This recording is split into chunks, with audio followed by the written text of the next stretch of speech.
ከ130 ሺህ በላይ ሰዎች በአንድ ጊዜ ኮንከረንት ቪወርስ የቀጥታ ስርጭቱን ሲከታተሉ ነበር። በኢትዮጵያ ቲክቶክ አዲስ የታሪክ ክብር ወሰን ተመዘገበ።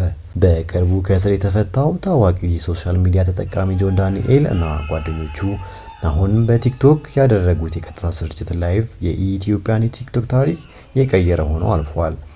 ጆን ዳንኤል እና ጓደኞቹ ለመቀበል በተዘጋጀው የእንኳን ደህና መጣችሁ መርሃ ግብር ላይ በወቅቱ ከ130 ሺህ በላይ ሰዎች በአንድ ጊዜ ኮንከረንት ቪወርስ የቀጥታ ስርጭቱን ሲከታተሉ ነበር። ይህን በሀገራችን የቲክቶክ ታሪክ በአንድ ጊዜ ከፍተኛ ቁጥር ያለው ተመልካች የተገኘበት ቀዳሚ ክስተት ሆኖ ተመዝግቧል። ከእስር በወጣ በሳምንት ባልሞላ ጊዜ ውስጥ በተደረገው ይህ የቀጥታ ስርጭት ተመልካቾች ዘንድ ከፍተኛ የመነቃቃትን የፈጠረ ሲሆን በርካታ ኢትዮጵያውያን አንበሳ ወይም ላዮን ጨምሮ ልዩ ውድ ስጦታዎችን በቪዲዮ ላይ አበርክተዋል። ይህን በአጠቃላይ ሲሰላ በሚሊዮኖች የሚቆጠር ብር ሊሆን እንደሚችል ተገምቷል። ይህን አጋጣሚ የኢትዮጵያን የሶሻል ሚዲያ ተሳትፎ ምን ያህል እያደገ እንደመጣና የቲክቶክ መድረክ ያለውን የገቢ አቅም በግልጽ ያሳይ ሆኗል። በተመሳሳይ ጉዳይ በ7 ጥይት ተመቶ ሞቷል ተብሎ ምኒልክ ሆስፒታል ለምርመራ ከገባ በኋላ ዳግም ህይወት ዘርቷል። ባለብዙ ታሪክ ዳዊት ድሪባ ፈጣሪ ከሞት መልሶኛል ይላል። የቲክቶከሩ ጆን ዳንኤል አጎት የሆነው ዳዊት ድሪባ በህይወቱ ያሳለፈውን ውጣ ውረድ የሚዳስስ መጽሐፍ በቅርቡ እንደሚያሳትምም ዛሬ ተናግሯል። የዳዊትን ትንሽ ታሪክ እንደሰማ ሰው ከመጽሐፍ ባለፈ ስለሱ ፊልም ተሰርቶ ለማየት እንጓጓለን ሲሉ ታይተዋል።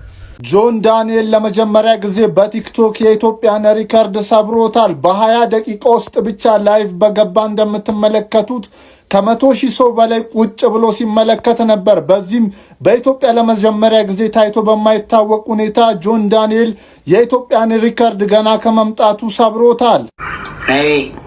ወይ ፈረንጆች እየገቡ ነው። እዚህ እንግሊዝኛ ነው ለአራት ልገባ ለአራት ልገባ ነው። ለምን ጊፍተሮች ፈረንጆች ናቸው እዚህ ጋር ያሉት? ካን ዩ ስፒክ እንግሊሽ? ያ ግን አላወራም። ለአንተ ስላልከኝ አላወራም። ይህ መላጣ ልጅ አውሪ እንግሊዝኛ። እምቢ መብቴ እኮ ነው። የኔ ቤተሰቦች አይደሉም። ጋይስ ታፕታፕ አሉ። ዩ ዶንት ኖ እንግሊሽ? አይዱ ግን አላወራም። ኦኬ ቶክ ቱ ሚ። እምቢ ሶ ዩ ዶንት ኖ እንግሊሽ? ኧረ እባክህ እሺ አልኩት እኮ ግን አላወራም እሱ ስላለኝ የእሱ ቤተሰቦች ናቸው። ታፕታፕ አሉ። ደብሳፕ ታፕ ጋይስ ታፕ ማይ ፋሚሊ ኤቨሪባዲ ኪፕ ታፒንግ ዘ ስክሪን። አምሮባታል ዛሬ ግን ነው ጌሙሊ እሷን ጌሙሊ ለናዩሊ ናይ ምን ሸይ ነው አራሳ እንደንዳባ ጋይስ ጋይስ አንዳንድ